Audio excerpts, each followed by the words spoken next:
দেশের আসল পরিচয় কি? আওয়াজ করে বলতে ভয় লাগে।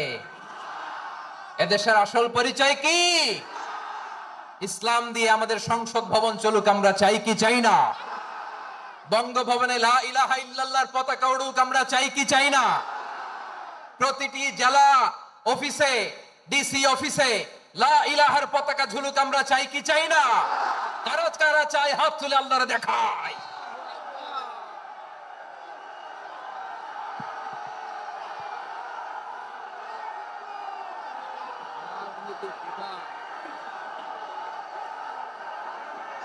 জাপানের দুইটা উদাহরণ দেই, খেয়াল করে একটু শুনেন, বুঝবেন।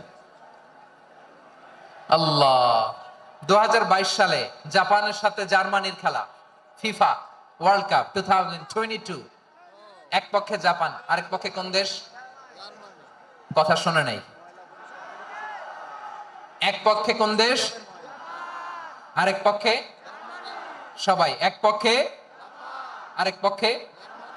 ওই খেলায় জিতেছিল জাপান, জিতেছিল 22 সালের এই ফিফা ওয়ার্ল্ড কাপে জাপান ফুটবল খেলায় জিতে age a part of their celebration তারা খেলার পরে পুরো স্টেডিয়ামটারে ক্লিন করে, the fan base of Japan. Lakh lakh মানুষ খেলা দেখতে যায়, তো এত ডাস্টবিনও তো নাই। তো যারা ডাস্টবিনে জায়গা পায় নাই, তারা এই যে চকলেটের প্যাকেট, পানির বোতল, চিপসের প্যাকেট তারা এদিকে সেদিকে রেখে দিয়েছে। জাপানের ভক্তরা, জাপানের ফলোয়াররা as a part of their celebration তারা খেলার পরে পুরো স্টেডিয়ামের সব ময়লা আবর্জনা ক্লিন করে তারপরে বিদায় নিয়েছে। তাদেরকে কি ক্লিন করার দায়িত্ব দেওয়া হয়েছিল? এই যশোর, জাপানের যে ছেলেরা খেলা দেখতে গেছিল ওদেরকে কি ক্লিন করার দায়িত্ব দিছিল? তারা কি স্টেডিয়ামের পরিচ্ছন্নতা কর্মী?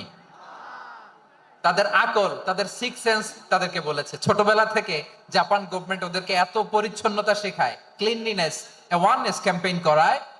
ক্লাসে আমি দেখেছি, ক্লাসে নিজের বেঞ্চ নিজে মুছে, ক্লাসের মাঝখানে একটা সময় দেয়, নিজের টেবিল নিজে মুছে, নিজের ক্লাসরুমটা নিজে পরিষ্কার করে। রাস্তাঘাটে একটা ধুলা নাই, ময়লা নাই, একটা টিস্যু নাই।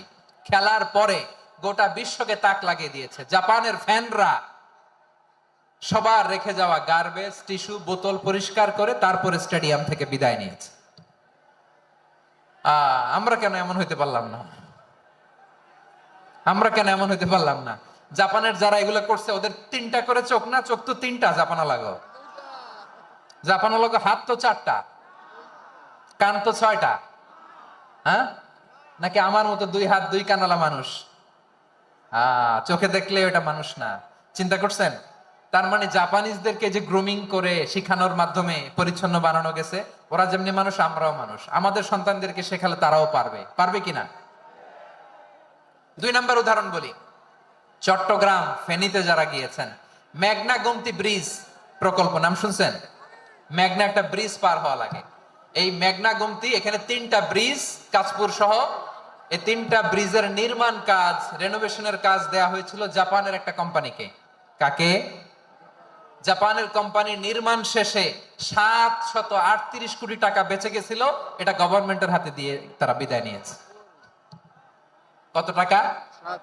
738 কোটি টাকা। যত প্রাক্কলিত ব্যয় নির্ধারণ করা হয়েছে সব টাকা সরকার, তৎকালীন সরকার 2019-এর সরকার কারা ছিল তো জানেন? এই 2019-এর সরকার তাদেরকে দিয়েছে। তারা রিনোভেশন নির্মাণ শেষে 738 কোটি টাকা অতিরিক্ত বেঁচে গেছিল, এটা আবার গভর্নমেন্টের হাতে বুঝাই দিয়ে তারা বিদায় নিচ্ছে। আমরা কেন এমন হইতে পারলাম না? জাপানের ওরাও মানুষ, আমরাও মানুষ। তার মানে মানুষে মানুষে পার্থক্য আছে না নাই? আচ্ছা, জাপানের দুইটা উদাহরণ দিলাম, এবার আমার দেশের দুইটা উদাহরণ দিব না? বাংলাদেশের দুইটা উদাহরণ দিই। এক নম্বর উদাহরণ, গত সপ্তাহে আপনারা জানেন কক্সবাজার আমার একটা প্রোগ্রাম ছিল, তো হেলিকপ্টারে গিয়েছিলাম। ফেনী জেলা যখন পার হচ্ছি, আমি দেখলাম তিনটা উইন্ড মিল। উইন্ড মিল চিনেন তো? বিশাল পিলার, তিনটা চারটা পাখা থাকে। বায়ু বিদ্যুৎ কেন্দ্র, বাংলাদেশের প্রথম বায়ু বিদ্যুৎ কেন্দ্র এটা। মুহুরী প্রজেক্ট বলে ওটা, সম্ভবত মুহুরী প্রজেক্ট। তো সাগরের বাতাসের ঝাপটায় এটা ঘুরে এনার্জি হয়, ইলেকট্রিসিটি উৎপাদন হয়। তো আমি পাইলটকে বললাম, ভাই এগুলো থেকে কেমন ইলেকট্রিসিটি উৎপাদন হয়? কয় হুজুর একটু হয় না, কিছুই হয় না। কিছুই হয় না মানে? বলে হুজুর বাংলাদেশে যত উইন্ড মিল আছে এটার পাখা একটাও ঘুরে না। আল্লাহ, বলেন কি? তাহলে যে কোটি কোটি টাকা ব্যয় করে যে উইন্ড মিল, কয় হুজুর ভিতরে ফিটফাট, উপরে ফিটফাট, ভিতরে সদরঘাট। তার মানে কোটি কোটি টাকা দিয়ে এই উইন্ড মিল বানায়, এখানে কিছু নাই। দুর্নীতির আড্ডাখানা, আখড়াখানা বাংলাদেশ, ঠিক কিনা বলেন? আয় রে, জাপানিজরাও মানুষ, আমরাও মানুষ। আমার এক নিকটাত্মীয় সরকারি চাকরিজীবী, উনি আমাকে বললেন, বাংলাদেশের আরেকটা উদাহরণ দেখি। উনি আমাকে বললেন যে প্রতি বছর আমাদের অফিসের ফার্নিচার চেঞ্জ করে। আমি বললাম প্রতি বছর ফার্নিচার চেঞ্জ করে কেন? বলে যে ফার্নিচার নতুন পারচেজ করলেই তো ওইখানে টাকা, নতুন কিনতে পারলেই টাকা, নতুন উন্নয়নের সবক শোনাতে পারলেই টাকা। প্রথম আলোর রিপোর্ট, কি আলো? প্রথম আলোর রিপোর্ট, গত 15 বছরে উন্নয়নের নামে লুটপাট হয়েছে প্রায় 2.25 লাখ টাকা। কার রিপোর্ট? আমাদের বানানো কথা। প্রথম আলোর রিপোর্ট। গত 15 বছরে কারা ছিল জানেন তো? হ্যাঁ, শুধু ওনাদেরকেই দোষ দিয়ে লাভ নাই। স্বাধীনতার পর থেকে শুধু শাসকের হাত বদল হয়েছে, আমরা কিছু পাই নাই, ঠিক কিনা বলেন? শুধু ওনাদের দোষ দিয়ে কি লাভ? একদল খাইছে, আরেক দল খাওয়ার জন্য রেডি হয়ে আছে। আমরা এরকম চাই না। আমরা চাই স্বাধীন সার্বভৌম বাংলাদেশ। আমরা চাই দুর্নীতিমুক্ত বাংলাদেশ। আমি নিউজটা যে কতবার পড়লাম, এটা কি সম্ভব? 3.25 লাখ টাকা লুটপাট, মানে লুটপাট করতে করতে এদেশের জনগণকে ফুটপাতে বসায় দিচ্ছে। প্রিয় ভাইরা, জাপানের মানুষও মানুষ, আমরাও মানুষ। সিদ্ধান্ত আপনার, কোন মানুষ হবেন, ভালো মানুষ না খারাপ মানুষ? আজকের আলোচনার বিষয় হচ্ছে মানব সম্পদের উন্নয়ন, human resource development. It's a process to increase the capacity of knowledge, skill, capacity of the people of a country. একটা দেশের মানুষের জ্ঞান, তাদের দক্ষতা কি করে বাড়ানো যায়, বাড়িয়ে দেশের উন্নয়ন করানো যায়, এটাই হচ্ছে মানব সম্পদ উন্নয়নের মূল কথা। তাহলে মানব সম্পদ হচ্ছে একটা দেশের সবচাইতে শক্তিশালী পুঁজি। প্রাকৃতিক সম্পদ, খনিজ সম্পদের চেয়েও দামি হচ্ছে মানব সম্পদ। আমার প্রিয় যশোর, প্রাকৃতিক সম্পদ, খনিজ সম্পদের চেয়ে দামি সম্পদ কি সম্পদ? আল্লাহ তাআলা দয়া করে আমাদেরকে এই মানব সম্পদ দিয়েছেন। আসুন আমাদের এই মানুষগুলোকে আমরা সোনার মানুষ বানাই। রাজি আছেন তো সবাই? রাজি আছেন? মানুষ পারে না এমন কোনো কিছু নাই, চাইলে সব পারে। এজন্য মানুষকে তারবিয়া দিতে হবে, যথাযথভাবে তাদেরকে গড়তে হবে। আসুন আমরা সিরাতের আয়নায় বিশ্বনবীর জীবনী থেকে দেখি তিনি কিভাবে হিউম্যান রিসোর্সকে ম্যানেজ করতেন। যদি আপনাদের সময় হয়, দু একটা উদাহরণ দিয়ে আজকে আমি আমার আলোচনার বিদায় নিব। হবে? সময় হবে কয়েক মিনিট? হ্যাঁ, শান্ত থাকবেন তো? শান্ত থাকবা? হ্যাঁ, ঠিক আছে। বিষ্ণু ইসলাম কিভাবে হিউম্যান রিসোর্সকে ম্যানেজ করতেন, মজার কথা আছে কয়েকটা, বলে বিদায় নিব। বিশ্বনবী কিভাবে এই মানব সম্পদকে ম্যানেজ করতেন? বিশ্বনবী, he was a very good talent hunter, চৌকস ট্যালেন্ট হান্টার ছিল। কার মধ্যে কি ট্যালেন্ট আছে দেখলেই বুঝে ফেলতেন। সুবহানাল্লাহ পড়বেন না? কি নবী আমরা পেয়েছি! He was a very good talent hunter. আমার নবী, তিনি চৌকস ট্যালেন্ট হান্টার ছিলেন। কার মধ্যে কি প্রতিভা বের করতেন, ওই প্রতিভাকে ইসলামের কল্যাণে কাজে লাগাতেন। সুবহানাল্লাহ বলেন। যাকে যেই জায়গায় সেট করলে ভালো হবে তাকে ওই জায়গায় সেট করতেন। কয়েকজন সাহাবীর জীবনী শোনাই। আবু মাহজুরা রাদিয়াল্লাহু তাআলা আনহু, মক্কার মুয়াজ্জিন, আগে ছিল মুশরিক, পরে হইছে মুমিন। উনি কিভাবে মুমিন হইলেন এই ঘটনাটা একটু আপনাদের শোনাতে চাই। তা আপনাদের তো সময় নাই হাতে। সময় আছে? এই জেনজি শেষ করে দিল আজকের প্রোগ্রামটা। 1 ঘন্টা ধাক্কা ধাক্কি করে কেমনে দাঁড়ায় আছে আমি বুঝলাম না।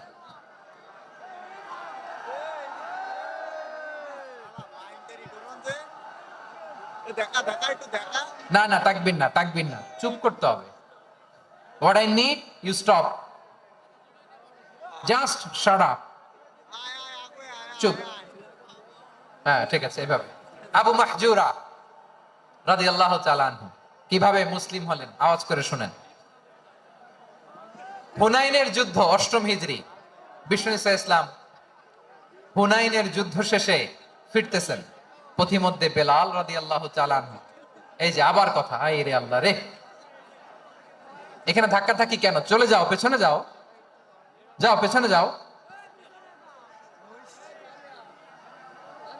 কি আজীব তামাশা, যেখানে যায় এখানে ধাক্কা ধাক্কি, মারামারি, গায়ের উপরে কাঁধের উপরে শাউটিং। অনেক গুরুত্বপূর্ণ কথা পয়েন্ট করে নিয়ে আসে যে বলবো, এই শাউট করার কারণে প্রোগ্রামটাই নষ্ট করে দেয়। আসছে আমার ভালোবাসা দেখাইতে, প্রোগ্রামটা শেষ করে দিয়ে চলে যায়। স্টপ, আবার কথা বল, স্টপ। হুনাইনের যুদ্ধে 8ম হিজরি, কত হিজরি সবাই বলেন না একটু, কত হিজরি? 8ম হিজরিতে হুনাইনের যুদ্ধে রাসূল সাল্লাল্লাহু আলাইহি ওয়াসাল্লাম ফিরে আসতেছেন মদিনায়। পথিমধ্যে বেলাল রাদিয়াল্লাহু তাআলা আনহু আযান দিচ্ছেন। কি দিচ্ছেন? তো পাশে ছিল মুশরিকদের একটা পল্লী, কিছু মুশরিক তরুণ, কিছু অমুসলিম কিশোর, তারা আযানকে ব্যঙ্গ করতেছে, আমাদের বাংলায় মুখ ভেঙ্গানো বলে আর কি। বেলাল রাদিয়াল্লাহু তাআলা আনহু আযান দিচ্ছেন, ওই বাচ্চাগুলো মুশরিক, তো ওরা আযানকে ব্যঙ্গ করতেছে, বিকৃতি করে ওরাও আযান দিচ্ছে। উদ্দেশ্য হচ্ছে আযানকে নিয়ে ঠাট্টা করা। উদ্দেশ্য কি? ঠাট্টা করা। ব্যাপারটা মনে কষ্ট পাওয়ার মতো ব্যাপার না? কিন্তু বিশ্বনবী ওইখানে দেখেন কি খুঁজলেন। বিশ্বনবী খেয়াল করলেন অমুসলিম কিশোরদের মধ্যে থেকে একটা কিশোরের গলাটা বড় দরাজ গলা, কণ্ঠটা বড় সুন্দর। খেয়াল করে দেখলেন যে কিছু কিশোর বেলালের আযানকে ব্যঙ্গ করে, বিকৃতি করে, কিন্তু একজনের কণ্ঠ দেখতে পাচ্ছেন না এত দূরে, কিন্তু কণ্ঠটা বড় সুন্দর, দরাজ গলা। বিশ্বনবী সাহাবীদেরকে বললেন, ধরো এগুলারে, ধরো। সবগুলারে ধরে বিশ্বনবীর সামনে আনা হলো। ওরা হাঁটু গেড়ে বসলো। বিশ্বনবী বললেন, তোমাদের মধ্যে কে যেন ব্যঙ্গ করে আযান দিচ্ছিল, তার গলাটা বড় উঁচু, গলার বেসটা বড় মজবুত, মেলোডিয়াস, সুমধুর কণ্ঠ। কে? আবু মাহজুরা বলে, আমার বন্ধুরা সবাই আমার দিকে আঙ্গুল দেখায়, আমি পড়ে গেছি বিপদে। রাসূল সাল্লাল্লাহু আলাইহি ওয়াসাল্লাম বাকি অমুসলিম তরুণদেরকে ছেড়ে দিলেন, বললেন তোমরা যাও। এবার আবু মাহজুরারে পাইছে। আবু মাহজুরার চুলের মধ্যে হাত দিলেন বিশ্বনবী, মাথায় হাত দিয়ে বললেন, এবার আযান দাও দেখি। আবু মাহজুরা বলে, আমি তো আযান দিতে জানি না, কারণ আমি তো বেলালেরটা শুইনা শুইনা দিছি, আমার তো মুখস্থ নাই, আমি তো আযান দিতে জানি না। বিশ্বনবী বললেন, জানো না? তাহলে আসো আমি তোমারে শিখাই দেই। সুবহানাল্লাহ পড়া। আবু মাহজুরা হাঁটু গেড়ে বসে, বিশ্বনবীর মোবারক হাত আবু মাহজুরার চুলের মধ্যে। বিশ্বনবী আযানের মুআল্লিম আবু মাহজুরাকে বলতেছে, ঠিক আছে তোমারে শিখাই দিচ্ছি, আমি যা যা বলবো আমার সাথে সাথে বলো, পারবা? আবু মাহজুরা বলে, পারবো। বিশ্বনবী আযান দিচ্ছেন, মাথায় হাত দিয়ে আল্লাহু আকবার, আল্লাহু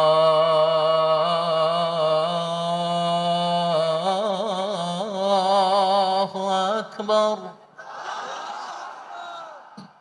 আবু মাহজুরা এই বাক্যটা পড়লেন। বিশ্বনবী দ্বিতীয় বাক্য পড়তে আরম্ভ করলেন, আল্লাহু আকবার, আল্লাহু আকবার। আবু মাহজুরা এই বাক্যটা বললেন। বিশ্বনবী আবু মাহজুরার মাথার মধ্যে হাত দিয়ে তৃতীয় বাক্য বললেন, আশহাদু আল্লা ইলাহা ইল্লাল্লাহ।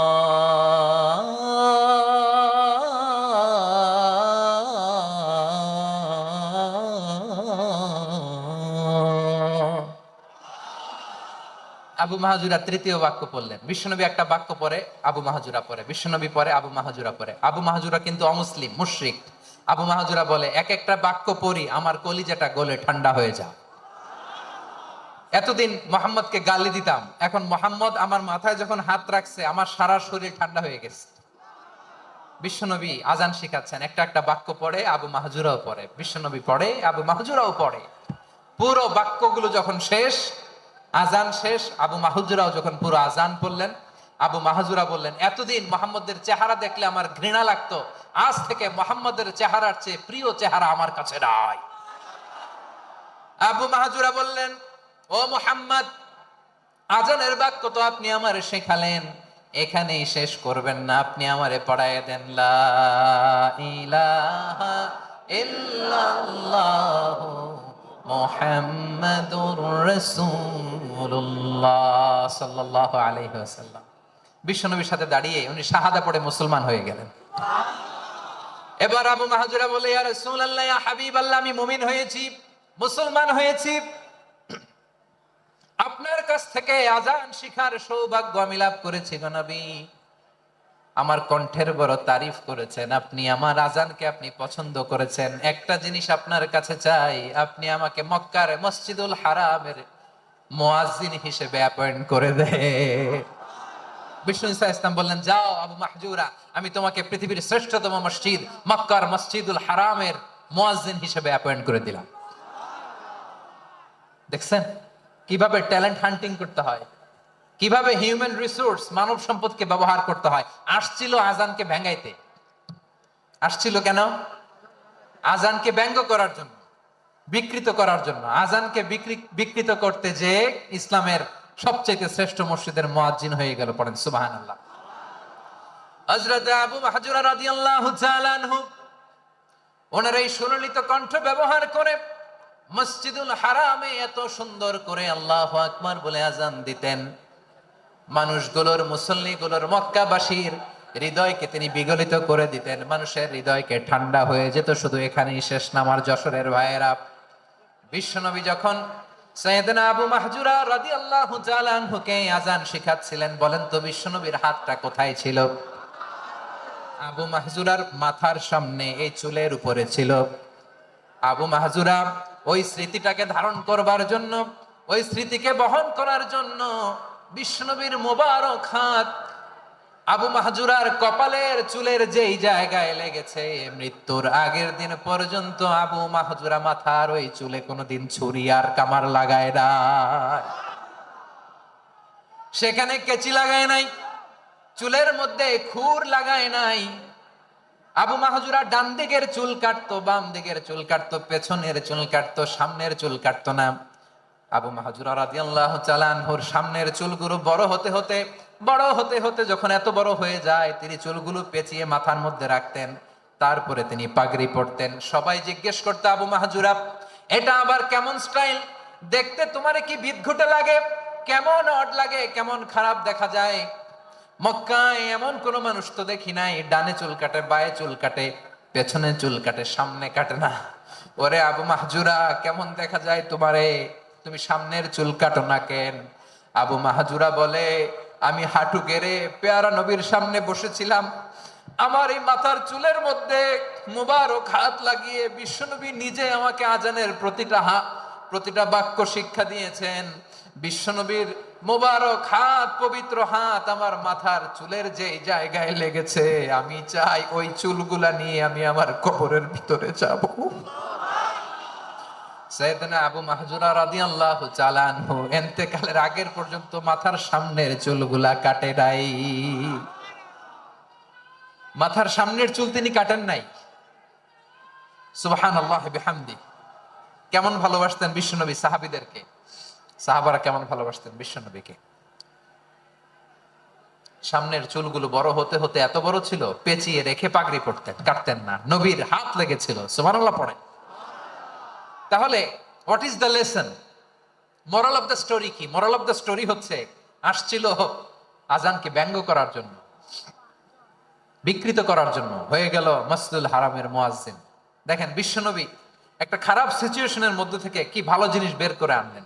আমি যে শুরুতে বলেছি কিভাবে তিনি হিউম্যান রিসোর্সকে ডেভেলপ করেছেন, ম্যানেজ করেছেন। তিনি যে চৌকস ট্যালেন্ট হান্টার ছিল, দেখেন সবার মধ্যে থেকে এর বাছাই করে মুয়াজ্জিন বানাই দিয়েছেন। সুবহানাল্লাহ পড়েন। তার মানে এই না সবাইরে ধরে ধরে উনি মুয়াজ্জিন বানাইছেন। যার যেই ট্যালেন্ট আছে তাকে ওই কাজে অ্যাসাইন করেছেন। যার যেই প্রতিভা আছে তার প্রতিভাকে ইসলামের কাজে লাগিয়েছেন। সুবহানাল্লাহ পড়েন। যায়েদ বিন সাবিত রাদিয়াল্লাহু তাআলা আনহু নাম শুনেছেন? যশোর, কথা বেরোয় না। যদি জায়গায় সালমান খানের নাম শুনছেন, সবাই হাত তুলবে, জি হুজুর শুনছি, মানে সব দেখা শেষ। সালমান খান, আমির খান, অমুক খান, সব খান মুখস্থ, কিন্তু জায়েদ বিন সাবেতের নাম মুখস্থ নাই মুসলমানদের। যেই সাহাবী মাথা সামনের চুল কাটে নাই, মসজিদুল হারামের মুয়াজ্জিন বানাইছেন বিশ্বনবী, ওই সাহাবীর নাম কি? খায়া ফেলাইছে, স্লোগানের সাথে খায়া ফেলাইছে। আবু মাহজুরা, কি নাম? আবু মাহজুরা আল জুমাহি রাদিয়াল্লাহু তাআলা আনহু। এই নামটা আজকে নিয়ে যাইতে হবে যশোর। আবু মাহজুরা রাদিয়াল্লাহু তাআলা আনহু। দুই নম্বরে বলছিলাম যায়েদ বিন সাবিত রাদিয়াল্লাহু তাআলা আনহু। বিশ্বনবী দেখলেন মদিনার এই আনসারী সাহাবী হাইলি ট্যালেন্টেড, ইন্টেলেকচুয়াল, মেরিটোরিয়াস, জ্ঞানের প্রতি তার আকর্ষণ, মারাত্মক আকর্ষণ। বিশ্বনবী তাকে দায়িত্ব দিলেন, কোরআন যা নাজিল হয় তুমি লিখো, কাতিবুল ওয়াহি বানায় দিলেন। সুবহানাল্লাহ। যায়েদ বিন সাবিতরে আবার আজান শিখান নাই, কারণ তার মধ্যে বিশ্বনবী প্রতিভা দেখেছেন, একাডেমিক প্রতিভা। বিশ্বনবীর একাডেমিক প্রজেক্ট গুলো তিনি হ্যান্ডেল করতেন। যায়েদ বিন সাবিত ছিল বিশ্বনবীর ব্যক্তিগত সচিব। কি ছিল?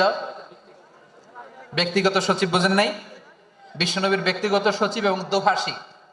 ইহুদিরা কিছু লিখে দিলে এটার অর্থ বিশ্বনবীরে বুঝায় দিতেন, আবার ইহুদিদের কাছে কিছু লিখতে হলে তিনি লিখে দিতেন। বিশ্বনবী একদিন বললেন, ইন্নী ওয়াল্লাহি মা আমানু ইয়াহুদা আলা কিতাব। ইহুদিরা যে চিঠি পাঠায় অর্থ তো বুঝি না, আরেক ইহুদি আইনে অর্থ করা লাগে। আবার ইহুদিদের কাছে কিছু লিখে পাঠাইতে চাইলে আমরা তো লিখতে পারি না, ইহুদিরে দিয়ে লেখা লাগে। ওরা যে পয়রা শোনায় লিখে দেয়, আমি ওদের বিশ্বাস করি না, আমার নিজের একজন লোক দরকার। বিশ্বনবী এই যায়েদ বিন সাবিতকে চুজ করলেন ল্যাঙ্গুয়েজের জন্য। উনি বললেন, যায়েদ তোমার সফট স্কিলকে ডেভেলপ করতে হবে, তুমি হিব্রু ল্যাঙ্গুয়েজ শিখে ফেলো। যায়েদ বিন সাবিত বলল, বিশ্বনবীর মোটিভেশন আর ইন্সপিরেশন পেয়ে আমি 15 দিনে ইহুদিদের এই হিব্রু ল্যাঙ্গুয়েজ শিখে ফেললাম। শুধু শিখে ফেললাম না, হাত্তা হাদিয়াতু, even I became master in the language.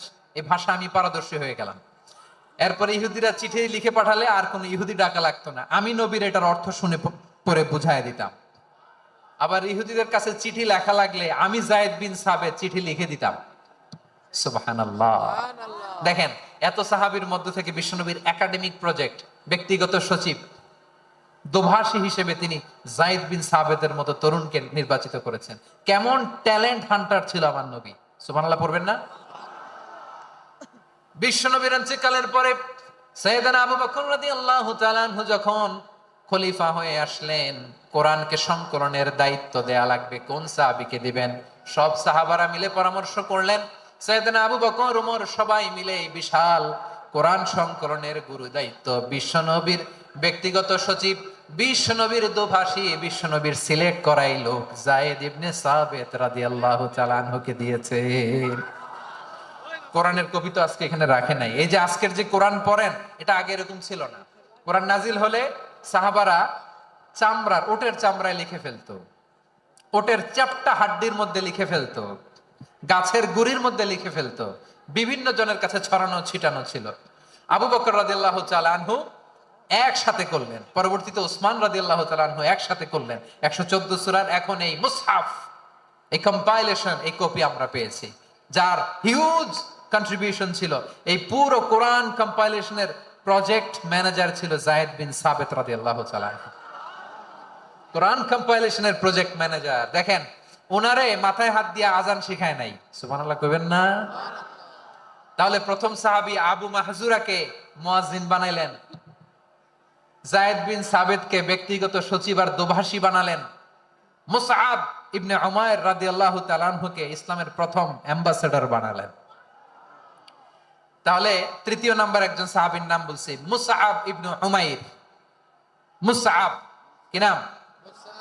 নামটা কেমন লাগে? এই কয়েকজনের ভাল লাগে, বাকিদের ভাল লাগে না? ভাল লাগে?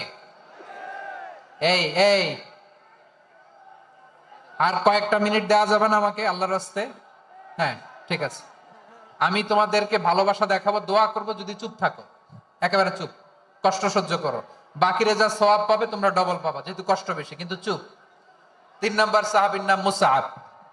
এই ধাক্কাধাক্কি কেন? ধাক্কাধাক্কি কেন রে ভাই? না না না, এরকম হইলে আসবো না যশোর, আমি আর আসবো না। হয় পিছনে চলে যাও, নাহলে চুপ, ডাকাডাকি নেই। 3 নম্বর সাহাবীর নাম মুসআব। কি নাম? He was the first ambassador in Islam. ইসলামের প্রথম ডিপ্লোম্যাট, প্রথম কূটনৈতিক, ইসলামের প্রথম কূটনৈতিক, ইসলামের প্রথম ডিপ্লোম্যাট, প্রথম অ্যাম্বাসেডর মুসআব ইবনে উমাইর। মক্কার তরুণ যুবক, উনি পারফিউম লাগাইলে মানুষ দেখলেই বুঝতো এটা মুসআব লাগাইছে। এমন ড্যাশিং ফেসের ছিল, এমন স্মার্ট ড্যাশিং ফেস, এমন পার্সোনালিটির মানুষ ছিল মুসআব রাদিয়াল্লাহু তাআলা আনহু। কারণ যিনি ইসলামের স্পোকম্যান হবেন, মুখপাত্র হবেন, তার স্মার্ট হওয়ার দরকার আছে না নাই? আকাবার প্রথম শপথ যখন হলো, তাদের সাথে বিষ্ণু ঈসা ইসলাম মদিনাতে একজন মুখপাত্র পাঠালেন, ডিপ্লোম্যাটকে পাঠালেন, অ্যাম্বাসেডর অফ ইসলাম। তিনি হচ্ছেন মুসআব ইবনে উমাইর। পড়েন সুবহানাল্লাহ। বিশ্বনবী দেখলেন সে অনেক স্মার্ট, তার ডেডিকেশন আছে, সিনসিয়ারিটি আছে, এবং মদিনায় যে আউস খাজরাজ গোত্রের নেতাদের সাথে ডিল করতে হবে, ইহুদিদের সাথে ডিল করতে হবে, ওখানে একজন পাক্কা জানু খেলোয়াড়ের দরকার আছে না নাই? মুসআব ইবনে উমাইর রাদিয়াল্লাহু তাআলা আনহু, ওনাকে বিষ্ণু ঈসা ইসলাম চুজ করলেন। এবং বিষ্ণু ঈসা ইসলামের এই চুজিংটা, এই সিলেকশনটা এত সুন্দর ছিল, তিনি মদিনাতে যে বিশ্বনবী আসার আগেই মদিনার জমিনকে তিনি উর্বর করে ফেলছেন। প্রতিটা ঘরে ঘরে কালিমার দাওয়াত তিনি পৌঁছায় দিচ্ছেন। জুমার বিধান নাজিল হয়েছে, কিন্তু মক্কায় পরিবেশ নাই জুমা পালনের। বিষ্ণু ঈসা ইসলাম একজনকে দিয়ে খবর পাঠালেন, যাও মদিনায় মুসাবকে যে বলো, মুসাব তো আমার শিক্ষক, আমার স্পোকম্যান, মদিনাতে যেন তারা জুমা কায়েম করে। বিশ্বনবীর আগেই মুসাব মদিনার মুসলিমদেরকে নিয়ে মদিনায় প্রথম জুমা কায়েম করে ফেলছে। কোন সুবহানাল্লাহ। ডিপ্লোম্যাটদের কেমন হইতে হয়, অ্যাম্বাসেডরের কেমন হইতে হয়, মুসআব রাদিয়াল্লাহু তাআলা আনহুর কাছ থেকে শিখে নাও। মুসআব নামটা কেমন লাগে? যশোর যাদের সন্তান হবে, ছেলে সন্তান, আমার রাস্তায় পাইলি সবাই জিজ্ঞেস করে, হুজুর একটা নাম দেন, আমার ছেলে হবে। যশোরবাসীর জন্য আমি একটা নাম দিয়ে দিলাম, নাম রাখতে হবে মুসআব। কি নাম? নামটা যাদের ভাল লাগে, ছেলে সন্তান অনাগত আসবে, মনে চাইলে নাম রেখে দিবেন মুসআব রাদিয়াল্লাহু তাআলা আনহুর নামে মুসআব। তাহলে মুসআব রাদিয়াল্লাহু তাআলা আনহুকে বিশ্বনবী ল্যাঙ্গুয়েজ শিখান নাই, সফট স্কিল শিখান নাই। যায়েদ রাদিয়াল্লাহু, তিনি হিব্রু ল্যাঙ্গুয়েজ শিখেছেন, সুরিয়ানি শিখেছেন, কিন্তু মুসআবকে তিনি বানিয়েছেন the spokesman of Islam, the first diplomat, the ambassador of Islam. সুবহানাল্লাহ পড়বেন না? আব্দুল্লাহ ইবনে আব্বাস রাদিয়াল্লাহু তাআলা আনহু, বিশ্বনবীর কাজিন, চাচাতো ভাই। আবার মাইমুনা রাদিয়াল্লাহু তাআলা আনহু, মাইমুনা নবীর স্ত্রী, তিনি ছিলেন আব্দুল্লাহর আপন খালা। তো নবীর বউ যদি ওনার খালা হয়, নবী তার কি? বুঝে নাই, নবী তার কি? খালু। তাহলে সম্পর্ক অনেক গভীর, কাজিন আবার খালু। ছোট্ট মানুষ, তাই রাতে মাঝে মাঝে ঘরে থাকতো। বিশ্বনবী দেখলেন আব্দুল্লাহ যেহেতু আমার ঘরে ঢুকতে পারে, আব্দুল্লাহরে এই উম্মতের বড় শিক্ষাবিদ বানাইতে হবে। কথা বোঝে নাই? আব্দুল্লাহকে কি বানাইতে হবে?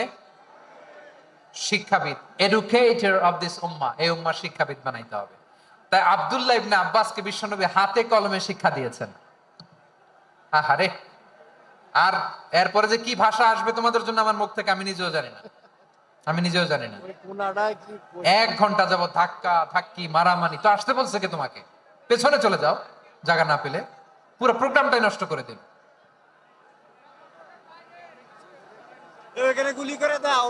জি, আমার দিকে তাকান, আমি শেষ করে দিচ্ছি। হবে না, ইন্টেলেকচুয়াল আলোচনা এখানে হবে না, আমি বুঝতে পারছি, আমি শেষ করে দিচ্ছি।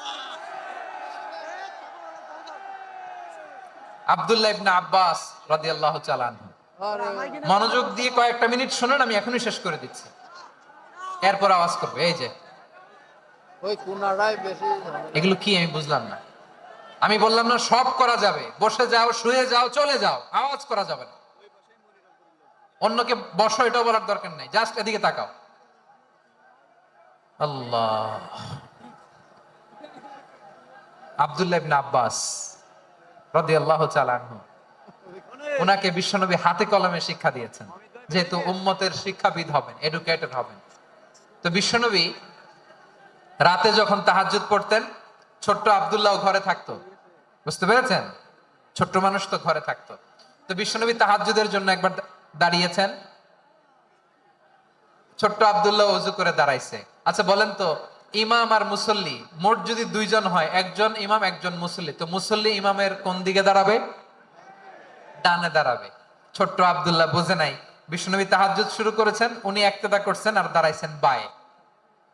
কোথায় দাঁড়িয়েছেন? আব্দুল্লাহ বলেন, যখন আমি বায়ে দাঁড়ালাম, আখাযা রাসূলুল্লাহ সাল্লাল্লাহু আলাইহি ওয়াসাল্লাম উযুনি আল ইউমনা ইয়াফতিলুহা, বিশ্বনবী নামাজরত অবস্থায় আমার কান ধরে টেনে আমার ডান দিকে এনে দাঁড় করায় দিলেন। পড়েন সুবহানাল্লাহ। দেখেন, হাতে কলমে শিক্ষা। আর জীবনে ভুল হবে? কথা কয় না, আর ভুল হবে? আর ভুল হবে না। এভাবে বিশ্বনবীর অনেক সঙ্গ পেয়েছেন, সফর করেছেন, একই বাহনে বসেছেন, এক বাহনে বসে লম্বা নাসিহত করেছেন, বলেছেন, ইয়া গোলাম ইহফাদিল্লাহ ইয়াহফাজকা, ইহফাদিল্লাহ তাজিদহু তুজাহাক, ইদা সাআলতা ফাসআলিল্লাহ ওয়া ইদা ইসতাআনতা ফাসতাইন বিল্লাহ। আল্লাহর বিধান মানো, আল্লাহর বিধান রক্ষা করো, আল্লাহ তোমায় রক্ষা করবে। আব্দুল্লাহ, চাইতে হলে আল্লাহর কাছে চাও, সাহায্য চাইতে হলে আল্লাহর কাছে সাহায্য চাও। মনে রাখো, গোটা বিশ্বের সবাই যদি তোমার সাহায্য করতে চায়, ততটুকুই করতে পারবে যতটুকু আল্লাহ তোমার নসিবে রেখেছে। গোটা বিশ্ব যদি তোমার বিরুদ্ধে ষড়যন্ত্রে দাঁড়িয়ে যায়, ক্ষতি ততটুকু করতে পারবে যতটুকু তোমার জন্য বরাদ্দ আছে। এর বাইরে কিছু করতে পারবে না। আওয়াজ করে বলেন ঠিক কিনা? এভাবে হাতে কলমে শিখিয়েছে, বিশ্বনবীর সঙ্গ পেয়েছেন। ওনাকে বিষ্ণু ইসলাম শিক্ষাবিদ, এডুকেটর অফ দিস উম্মাহ হিসেবে সিলেক্ট করেছেন, হাতে কলমে শিখিয়েছেন। বিশ্বনবী একবার প্রকৃতির ডাকে সাড়া দিয়ে এসেছেন। এখন কি করতে হবে? নামাজের জন্য অজু করতে হবে। বিশ্বনবী এসেই দেখেন অজুর বদনায় পানি ভরা, খুশি হয়ে গেলেন, বললেন, কে রেখেছে পানি? একজন বলল, আব্দুল্লাহ রেখেছে। বিশ্বনবী অত্যন্ত খুশি হলেন, খুশি হয়ে একটা দোয়া করলেন, বললেন, আল্লাহুম্মা ফাক্কিহু ফিদ্দীন ওয়া আল্লিমহু তা'ওয়ীল। আল্লাহ, তুমি আব্দুল্লাহকে দ্বীনের বুঝ দিও আর কোরআনের তাফসীর শিক্ষা দিও। বিশ্বনবীর এই দোয়া এমন লাগছে, উনি রাইসুল মুফাসসিরিন, এই পৃথিবীতে যত মুফাসসির ছিল, যত মুফাসসির আসবে, সকল মুফাসসিরের সম্রাট হিসেবে স্বীকৃত হয়েছেন। আব্দুল্লাহ ইবনে আব্বাস, বিশ্বনবী ওনারে আজান শিখান নাই, বিশ্বনবী ওনারে ল্যাঙ্গুয়েজ শিখান নাই, বিশ্বনবী ওনারে অ্যাম্বাসাডর বানান নাই, হাতে কলমে শিক্ষা দিয়েছেন। ছোট্ট মানুষ, বিশ্বনবী ইন্তেকাল করলেন, আবু বকরের সময় গেল, ওমরে ফারুকের খেলাফত, তখনও তিনি তরুণ। ওমরে ফারুক রাদিয়াল্লাহু তাআলা আনহু ওনার ক্যাবিনেট মিনিস্ট্রির বৈঠকে এই আব্দুল্লাহ ইবনে আব্বাসকে পাশ দিয়ে বসায় রাখতেন। বয়স্ক সাহাবারা এটা পছন্দ করতো না। তারা বলতো, ঘটনা কি? আব্দুল্লাহর মতো ছেলে নাতি আমাদের আছে, এরা কেন রাখে ওমরে ফারুক? ওমরে ফারুক এটা টের পেলেন, তিনি বুঝতে পারলেন যে ক্যাবিনেট মেম্বাররা এটা পছন্দ করে না, ছোট্ট আব্দুল্লাহরে কেন রাখি, কেন যে রাখি, এটা একদিন বুঝাবো। একদিন মিটিং এ তিনি সবাইকে বললেন, ইদা জাআ নাসরুল্লাহি ওয়াল ফাতহ। এই আয়াত দ্বারা উদ্দেশ্য কি বলেন তো মুরব্বী সাহাবীরা? এক সাহাবী বলেন, এই সূরা দ্বারা উদ্দেশ্য, আল্লাহ বলেছেন আমাদেরকে বিভিন্ন ল্যান্ড, বিভিন্ন এলাকা বিজয় করতে হবে। ওমরে ফারুক বললেন, না, হয়নি। আরেকজন বললেন, বিজয় হওয়ার পর আমাদের বেশি বেশি আল্লাহর বরত্বের ঘোষণা দিতে হবে, এটা উদ্দেশ্য। ওমরে ফারুক বললেন, না, হয় নাই। যারা জিজ্ঞেস করেন কেউ পারে না। সব শেষে বিশ্বনবী ছোট্ট আব্দুল্লাহরে বলেন, আব্দুল্লাহ, ইদা জাআ নাসরুল্লাহি ওয়াল ফাতহ, এর দ্বারা উদ্দেশ্য কি বলতো? ছোট্ট আব্দুল্লাহ বলেন, হুয়া আজালু রাসূলিল্লাহ। এই আয়াত দ্বারা বিশ্বনবীর বিদায়কে উদ্দেশ্য নেওয়া হয়েছে। ওমরে ফারুক বললেন, হাযা হুয়া, এটাই তো সঠিক উত্তর, এটাই সঠিক তাফসীর এই আয়াতের। কারণ ইদা জাআ নাসরুল্লাহি ওয়াল ফাতহ, যখন আল্লাহর সাহায্য আর বিজয় আসবে, ওয়া রাআইতান নাসা ইয়াদখুলুনা ফি দীনিল্লাহি আফওয়াজা, আপনি দেখবেন দলে দলে, ঢলে ঢলে, বানের পানির মতো মানুষ ইসলামের দিকে ঢুকতেছে, ইসলামের বিজয় হয়েছে। তো ইসলামের বিজয়ের মিশন নিয়ে নবী আসছে, বিজয়ী যখন হয়ে গেছে, এখন তো নবীর বিদায় হবে। জোরে বলেন ঠিক কিনা? কোন সাহাবী এই সূক্ষ্ম কথাটা ধরতে পারে নাই, ওই আব্দুল্লাহ ছাড়া। আব্দুল্লাহ যখন উত্তর দিছে, সব সাহাবীদের টনক নড়েছে। এরপর থেকে কোন ক্যাবিনেট মিটিং এ আর কোন সাহাবারা কোনো প্রশ্ন করে নাই। আওয়াজ করে পড়েন সুবহানাল্লাহ। বিশ্বনবী আব্দুল্লাহ ইবনে আব্বাসকে দ্য এডুকেটর অফ দ্য উম্মাহ, উম্মার শিক্ষাবিদ হিসেবে গ্রহণ করেছেন। আওয়াজ করে পড়তে হবে আল্লাহু আকবার। সাহাবীদের নামগুলো মনে থাকবে?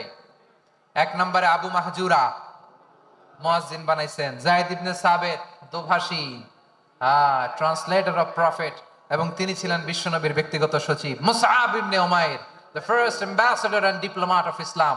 আব্দুল্লাহ ইবনে আব্বাস, এই উম্মার সবচেয়ে বড় এডুকেটর, শিক্ষাবিদ। আরেকজন ছিল আব্দুল্লাহ ইবনে মাসউদ রাদিয়াল্লাহু তাআলা। দুই আব্দুল্লাহ, আব্বাস গেল, আরেকজন হচ্ছে মাসউদ।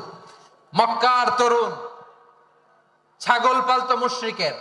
বিশ্বনবী আর আবু বকর রাদিয়াল্লাহু তাআলা আনহু একবার গেলেন, যে দেখে এই তরুণ দাঁড়ায় আছে। বিশ্বনবী বলেন, আমি খুব ক্ষুধার্ত, তোমার কাছে কি দুধ আছে ছাগলের?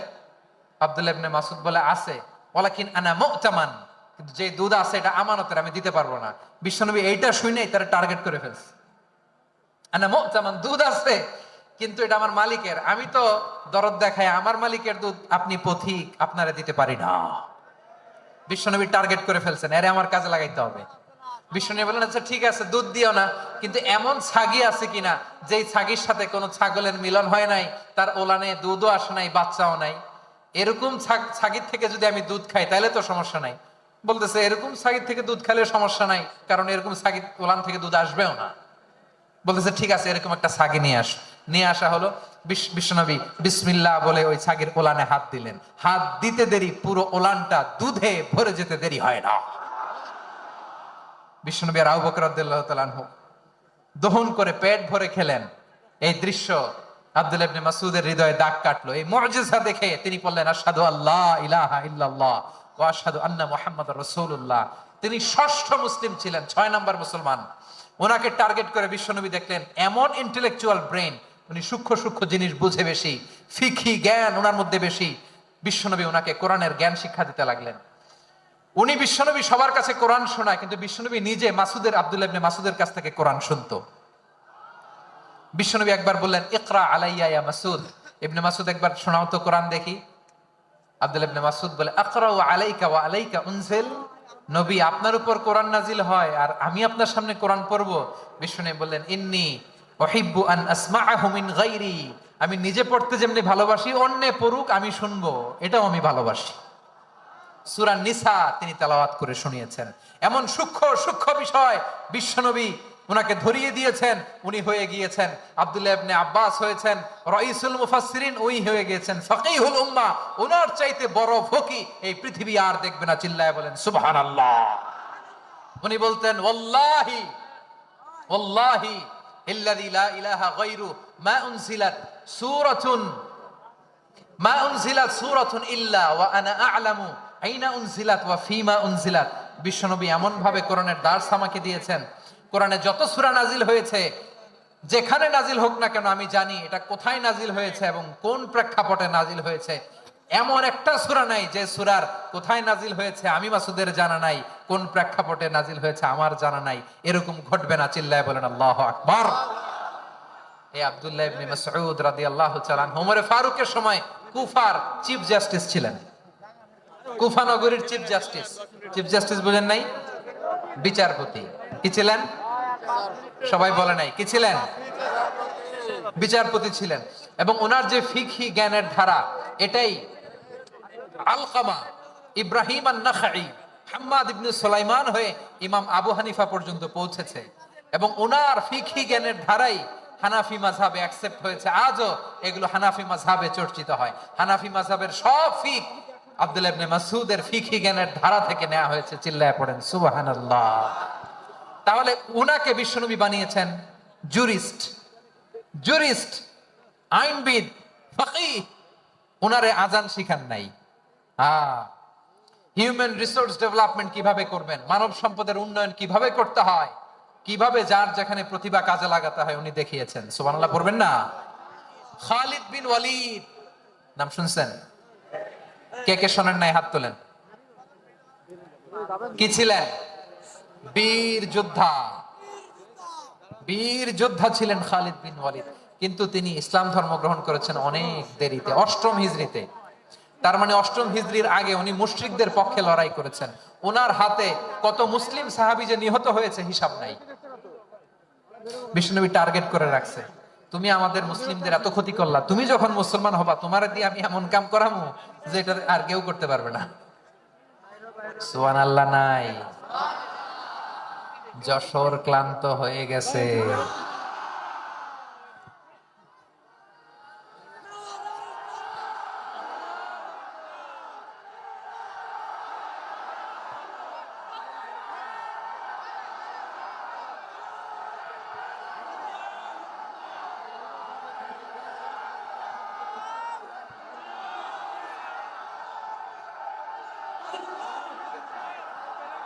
মাশাআল্লাহ, বসুন বসুন বসুন। খালিদ বিন ওয়ালিদ রাদিয়াল্লাহু তাআলা আনহু অষ্টম হিজরিতে মুসলিম হয়েছেন, মক্কা বিজয়ের আগে। তো মক্কা বিজয়ের আগে যখন মুসলিম হয়েছেন, এর আগে কি করছেন? কাফিরদের সাথে যুদ্ধ করেছেন। উনি উহুদের যুদ্ধে মুসলমানদের যে পরাজয় পরাজয় ভাব, কঠিন পরিস্থিতির মুখোমুখি উনার কারণে পিছন থেকে এমন আতর্কিত আক্রমণ করেছেন, মুসলমানদেরকে কচুকাটা করেছেন।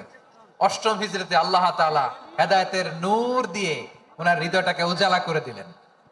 লা ইলাহা, এটা এমন বাণী যার হৃদয় একবার টাচ খাবে, এইটা থেকে সে আর পালিয়ে বেড়াতে পারে। ঝিনুকের ভেতর লুকিয়ে থাকে যেমন মতি, ঝিনুকের ভেতর লুকিয়ে থাকে যেমন মতি, কালমা শাহাদাতে আছে আল্লাহর জ্যোতি, কালমা শাহাদাতে আছে আল্লাহর জ্যোতি। ঠিক কিনা বলেন?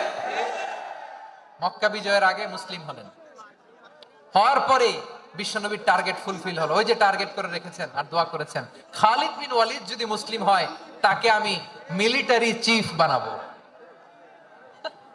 ওনাকে আজান শিখান নাই, ওনারে কান ধইরা নামাজের এই মাথা থেকে ওই মাথা আনান নাই, ফিকহি কোরআনের সূক্ষ্ম তাফসীর ওনারে শিখান নাই, অ্যাম্বাসেডর বানান নাই। বিষ্ণু ইসলাম উনাকে সামরিক অভিযানে প্রেরণ করেছেন। সামরিক অভিযানে তিনি প্রেরণ করেছেন। ওনার জীবদ্দশায় ওনার নেতৃত্বে যতগুলো যুদ্ধ হয়েছে, একটা যুদ্ধেও তিনি পরাজয় বরণ করেন না। ওমরে ফারুকের সময়কালে তিনি চিফ অফ মুসলিম মিলিটারি, মানে মুসলিম সেনাপতি হয়েছেন। যশোর, আওয়াজ করো, ঠিক কিনা বলো? সেনাপতি, মুসলিম সেনাপতি। তাহলে কিভাবে হিউম্যান রিসোর্স ব্যবহার করতে হয় গোটা বিশ্ব আমার নবীর কাছ থেকে শিখে না। খালিদ বিন ওয়ালিদ, ওনাকে বিশ্বনবী একটা উপাধি দিয়েছেন। উপাধিটা হচ্ছে সাইফুল্লাহিল মাসলুল, আল্লাহর নাঙ্গা তরবারি, আল্লাহর খোলা তরবারি, দ্য ওপেন সোর্ড অফ আল্লাহ। খালিদ বিন ওয়ালিদ মুসলিম সেনাপতি। হাসান বিন সাবিত নাম শুনছেন? দেখি উনি কি ছিল বলেন। রাসূলের সভা কবি, কালচারাল হিজিমনিকে ডিফিট করার জন্য। উনি ভালো অস্ত্র চালানো জানতেন না, ওই কাজে উনি যেতেন না। ওনার ছিল কাব্য প্রতিভা। কাব্য প্রতিভা, কাফিররা কবিতা দিয়ে নবীকে গালি দিত। বিশ্বনবী বলতেন, ইয়া হাসান আজিব আন রাসূলিল্লাহ, তুমি নবীর হয়ে কাফেরদের এই কথাগুলোর জবাব দাও। বিশ্বনবীর একটা মিম্বার ছিল।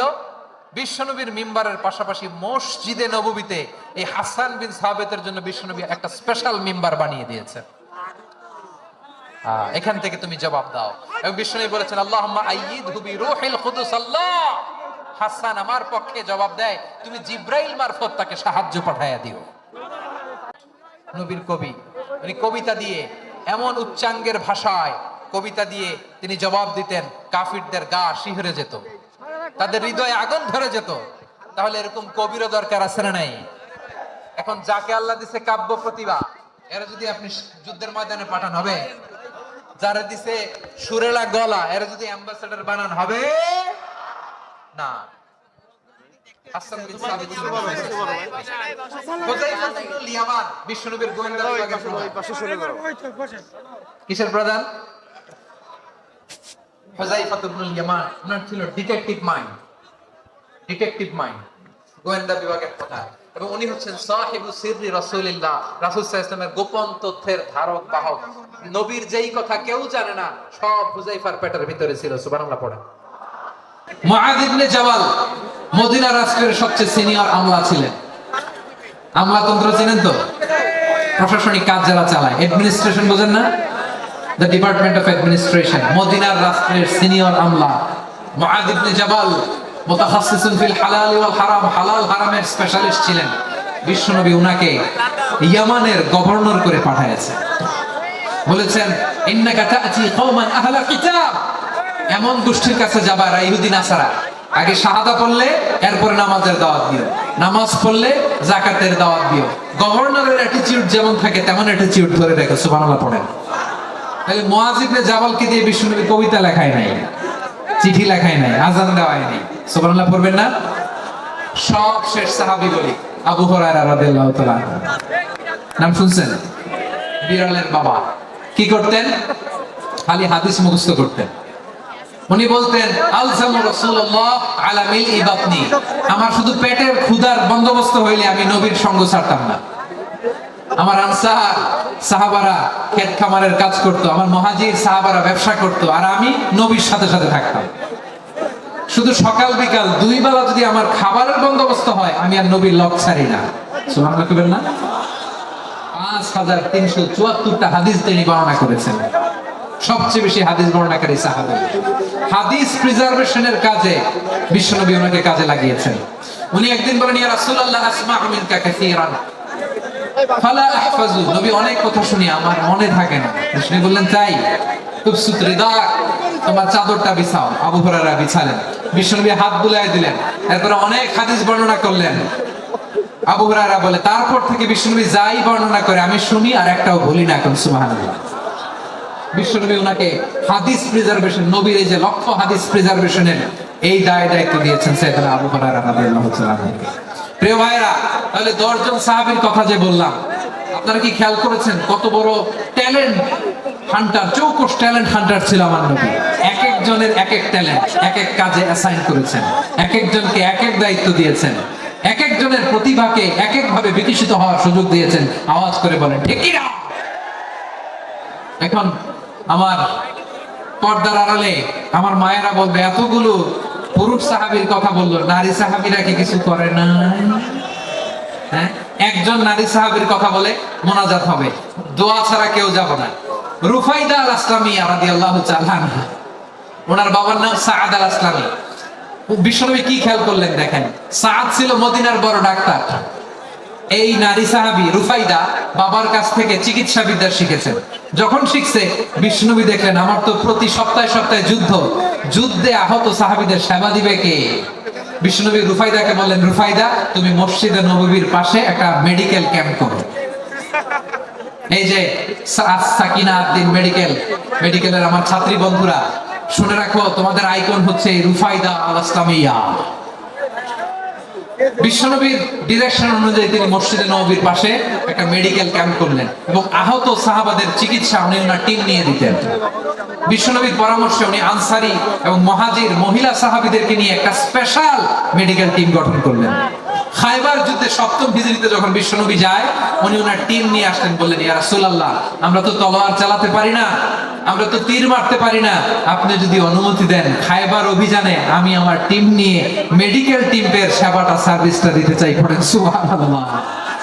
বিশ্বনবী অনুমতি দিলেন। যুদ্ধ সাহাবীদের সাথে রুফাইদা আল আসলামিয়া উনিও মেডিকেল টিম নিয়ে অগ্রসর হলেন। খায়বারের প্রতিটা আহত ইনজুর্ড সাহাবী যারা ইনজুরির শিকার হয়েছেন, সবাই রুফাইদা আল আসলামিয়ার মেডিকেল ক্যাম্প থেকে চিকিৎসা সহায়তা পেয়েছেন। সুবহানাল্লাহ। দেখেন কিভাবে বিশ্বনবী ট্যালেন্ট বাছাই করতেন। আপনি অবাক হবেন, বাহরাইনের মেডিকেল ইউনিভার্সিটিতে রুফাইদা আল আসলামিয়া মেডিকেল প্রাইজ অ্যাওয়ার্ড প্রতি বছর দেয়া হয়। যদি 8 দিনের এই মেডিকেল আমার বোনেরা যদি জেনে থাকো, জানো না, আমরা নতুন করে জানো, সার্চ দিও, রুফাইদা আল আসলামিয়া মেডিকেল অ্যাওয়ার্ড বাহরাইনের ইউনিভার্সিটিতে দেওয়া হয়। প্রিয় ভাইরা, তাহলে আলোচনার সামারি আমরা করি। বিশ্বনবী যার যেখানে ট্যালেন্ট তাকে ওইখানে কাজে লাগাতেন। আওয়াজ করে বলেন ঠিক কিনা? এবারে একটা ইন্টারভিউ হবে, আওয়াজ করে বলেন, আবু মাহজুরাকে বিশ্বনবী কি বানাইছেন? হ্যাঁ, ভুলে গেছেন? সামনের চুলে হাত দিয়ে বিশ্বনবী কি সুন্দর গলায় আজান শিখালেন। মুয়াজ্জিন যায়েদ বিন সাবিতকে একাডেমিক প্রজেক্টের দায়িত্ব দিয়েছেন, তিনি ছিলেন বিশ্বনবীর দোভাষী ব্যক্তিগত সচিব। Musab ibn Umair, the first ambassador of Islam. Abdullah ibn Abbas, উম্মার বড় শিক্ষাবিদ মুফাসসির। আব্দুল্লাহ ইবনে মাসউদ ছিলেন জুরিস্ট। কি ছিলেন? জুরিস্ট ছিলেন, এই উম্মার সবচেয়ে বড় জুরিস্ট। খালিদ বিন ওয়ালিদ সেনাপ্রধান। হাসান বিন সাবিত ছিলেন বিশ্বনবীর সভাকবি। কি ছিলেন? বিশ্বনবীর সভাকবি ছিলেন। এরপরে হুযায়ফা ইবনুল ইয়ামান কি ছিলেন? গোয়েন্দা বিভাগের প্রধান। মুআয ইবনে জাবাল কি ছিলেন? সিনিয়র আমলা, ইয়ামানের গভর্নর। আবু হুরায়রা রাদিয়াল্লাহু তাআলা আনহু হাদিস প্রিজার্ভেশনের কাজ করেছেন। আর আমাদের রুফাইদা আল আসলামিয়া রাদিয়াল্লাহু তাআলা আনহা কি ছিলেন? নার্স ছিলেন। নার্স হয়ে মেডিকেল সেবা দিয়েছেন। প্রিয় ভাইয়া, পুরো আলোচনার যদি সামারি করি তাহলে বিশ্বনবী যেভাবে হিউম্যান রিসোর্সকে ম্যানেজ করেছেন, যার যেখানে প্রতিভা কাজে লাগিয়েছেন, আমরাও যদি করি আমাদের বাংলাদেশের চিত্র আমরা পাল্টে দিতে পারবো। আমরা শুরুতে শুনেছি মানুষের আছে অসীম সম্ভাবনা, প্রতিটা মানুষ অনন্য, যত্ন নিলে, যথাযথ পরিচর্যা করলে মানুষ বিশ্ব জয় করতে পারে, ঠিক কিনা? আমাদের হাফেজে কোরআনের সামনে দাঁড়াতে পারে এমন কোন হাফেজে কোরআন আল্লাহর জমিনে জন্ম হয় না। গোটা বিশ্ব কাঁপিয়ে তারা সেরা, আমাদের ক্রিকেটাররা সেরা, আমাদের তৈরি পোশাক শিল্প সেরা। এরকম অনেক অনেক সেরা জিনিস আছে, আমরা এগুলোর নার্চারিং করতে পারিনি, পরিচর্যা করতে পারিনি, সঠিক তারবিয়াতের অভাব। তাহলে মানুষের অসীম সম্ভাবনাকে কাজে লাগাতে হবে, ঠিক কিনা বলেন? ইউনুস গভর্নমেন্টকে আমি বলবো, অল্প সময়ের জন্য আপনারা এসেছেন, সংস্কারও করতে হবে, আবার নির্বাচনও করতে হবে। সব সংস্কার হতে করতে পারবেন না, যতটুকু পারবেন এর মধ্যে আমাদের যে হিউজ ম্যান পাওয়ার, আমাদের যে মানব সম্পদ, হিউম্যান রিসোর্স, এটাকে ডেভেলপ করে আপনাদের যেতে হবে। যেটা পারবেন না সেটাকে পরবর্তী নির্বাচিত গভর্নমেন্টের কাছে রেখে যেতে হবে, যে তারা যেন করে, তাদের কাছে আপনারা এটা রেখে যান। তাহলে মানুষ চাইলে বিশ্ব জয় করতে পারে। আর মানুষকে হারাতে পারে কেউ? জোরে বলো যশোর, মানুষকে হারাতে পারে কেউ? আল্লাহ আমাদেরকে জনসংখ্যা দিয়েছেন প্রিয় ভাইয়েরা। এই জনসংখ্যা অনেক বড় সম্পদ, এটা আমাদের জন্য অভিশাপ নয়, আশীর্বাদ। আমাদের জনসংখ্যাকে যদি আমরা জনশক্তিতে রূপান্তর করতে পারি, আজকে বাংলাদেশ যে অবস্থানে দাঁড়িয়ে আছে, বাংলাদেশ তার 20 গুণ উন্নতির শিখরে চলে যাবে। চিল্লায় বলো ঠিক কিনা? আমাদের শ্রমিক ভাইয়েরা বাইরে কাজ করে, আমাদের শ্রমজীবী ভাইয়েরা, প্রবাসীরা, তাদের ব্যাপারে গুরুত্ব দিতে হবে। আমাদের শ্রমের দাম সবচেয়ে কম, সবচেয়ে কম। তারা এম্বাসিতে গুরুত্ব পায় না, এয়ারপোর্টে গুরুত্ব পায় না। এই সরকার অবশ্য তাদেরকে অনেক গুরুত্ব দিচ্ছে। আমাদের অদক্ষ শ্রমিককে যখন আমরা দুবাই পাঠাই অল্প বেতন পায়, কিন্তু ইন্ডিয়ানরা দক্ষ শ্রমিক পাঠাইলে তার 3 গুণ বেতন পায়। আমরা আমাদের শ্রমিকদেরকে অদক্ষ ভাবে আর পাঠাতে চাই না, দক্ষ শ্রমিক পাঠিয়ে আমরা রেমিটেন্সের বন্যা বইয়ে দেব। আমাদের শ্রমিকদের পাঠানো রেমিটেন্সের টাকায় সচল থাকে আমার দেশের অর্থনীতির চাকা। তাদেরকে সবচেয়ে গুরুত্ব দিতে হবে। আমরা পেয়েছি ফ্রিডম ফাইটার, মুক্তিযোদ্ধা, আর আমার প্রবাসী ভাইরা হচ্ছে রেমিটেন্স ফাইটার। জোরে বলো ঠিক কিনা? তাহলে আমাদের এই জনশক্তিকে জনসম্পদে ট্রান্সফর্ম করতে হবে, ঠিক কিনা বলেন? সরকার জনগণকে এভাবে পলিশ করতে হবে। মা বাবারা ছেলে মেয়েদের মধ্যে কার কোন যোগ্যতা তাকে ওইভাবে কাজে লাগাতে হবে। সবার এ প্লাস পাওয়ার কোনো দরকার নেই। আমাদের দেশে একটা টেন্ডেন্সি আছে, পরীক্ষায় এ প্লাস না পাইলে কই তুই কি করলি, পাশের বাড়ির ছেলে এ প্লাস পাইছে, যা ওর পা ধোয়া পানি খা। কি খা? আমি ভাবছি যে পা ধোয়া, এ প্লাস পাওয়া ছেলেদের পা ধোয়া পানির একটা পানির ব্র্যান্ড বানাইতে হবে, এরকম লেখা থাকবে এ প্লাস পাওয়া ছেলেদের পা ধোয়া পানি। খাওয়া নাই, এগুলার খাওয়া নাই। ওরে আল্লাহ এ প্লাস পাওয়ার জন্য বানাইছে, আর আপনার ছেলেকে এই এ প্লাস গুলারে নিয়ন্ত্রণ করার জন্য আল্লাহ বানাইছে। ওকে দিয়ে আল্লাহ কি করবে আপনি জানেনই না। একটা এ প্লাস, একটা এ গ্রেড একটা মানুষের জীবনকে ঠিক করে দিতে পারে না। আপনার ছেলেকে আল্লাহ অন্যদিকে যোগ্যতা দিয়েছে। ওদের মনোবল ভাঙবেন না, খবরদার, খবরদার। ছেলে মেয়েদের মনোবল ভাঙবেন না। যাকে দিয়ে যেটা হবে তাকে দিয়ে সেটা করতে হবে, তার প্রতিভাকে সেভাবে কাজে লাগাতে হবে। তাহলে বাংলাদেশ, আমাদের এই জনসংখ্যা জনসম্পদে রূপান্তরিত হবে। আমাদের সরকারের তত্ত্বাবধানে আমাদের 18 কোটি জনগণ দক্ষ জনশক্তিতে রূপান্তরিত হোক। আমরা চাই কি চাই না? আমরা ভালো মানুষ, শ্রেষ্ঠ মানুষ হতে চাই কি চাই না? ওই জাপানিজদের মতো সৎ, ওই ইউরোপিয়ানদের মতো কালচার, আমাদেরকে আল্লাহ তাআলা কোরআন সুন্নাহ অনেক কিছু দিয়েছেন। যেহেতু বর্তমানে আমরা দেখছি তারা সৎ, তাদের মধ্যে ভ্যালু আছে, সেগুলো আমাদের মধ্যে আনার দরকার আছে না নাই? আর ইসলাম দিয়ে আমাদের জীবনকে সাজাতে হবে, ইসলাম দিয়ে আমার পরিবারকে সাজাতে হবে।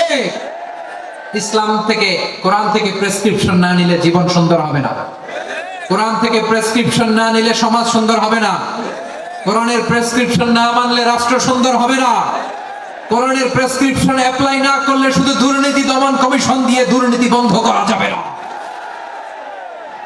এজন্য কোরআনের আইন আমরা চাই কি চাই না? প্রিয় ভাইরা, হিউম্যান রিসোর্স ডেভেলপমেন্ট, মানব সম্পদের উন্নয়ন, আমাদের সরকার যেন এদিকে নজর দেয়। আমরা যেন এই ব্যাপারে যত্নবান হয়ে উঠি। যাকে আল্লাহ যে যোগ্যতা দিয়েছে, এই যোগ্যতা দিয়ে আমরা যেন ইসলামের জন্য, দেশের জন্য কাজ করি। আমরা যেন আমাদের স্কিল ডেভেলপ করি, আমাদের পটেনশিয়ালকে ডেভেলপ করি। মোরালিটি, ভ্যালিউজ নিয়ে শায়েখ আহমদুল্লাহ আলোচনা করেছেন, এগুলো দিয়ে যেন আমরা আমাদেরকে সাজাই। আল্লাহ তাআলা আমাদের দেশকে তুমি নিরাপদ করো, আমরা পড়ি আমিন। আল্লাহ আমার 18 কোটি জনগণকে তুমি জনশক্তিতে রূপান্তরিত করো, আমিন। আল্লাহ আমরা হাতে হাত রেখে, কাঁধে কাঁধ মিলিয়ে ভাই ভাইয়ের যেন এই দেশকে গড়তে পারি, আল্লাহ তুমি তৌফিক দান করো, আমরা পড়ি আমিন। আমার প্রিয় মহিউদ্দিন ভাই বলেছেন, হুজুর এমন একটা ঘোষণাপত্র দিয়ে যাবেন আজকের এই ঐতিহাসিক যশোরের প্রোগ্রামে, যেটা গোটা বাংলাদেশে মানুষ এটার উপর আমল করে। আমি যে কথাটা বলেছি এটাই, আসুন আমরা আমাদের জনসংখ্যাকে জনসম্পদে ট্রান্সফর্ম করি। আমাদের জনসংখ্যাকে আমরা যেন জনশক্তিতে রূপান্তরিত করি। জনসংখ্যাকে ট্রান্সফর্ম করে জনশক্তি দিয়ে আমরা যেন আগামীর বাংলাদেশ, স্বাধীন বাংলাদেশ 2.0 কে গড়ে তুলি। আল্লাহ তাআলা আমাদের সবাইকে কথাগুলো বোঝার আমল করার তৌফিক দান করুন।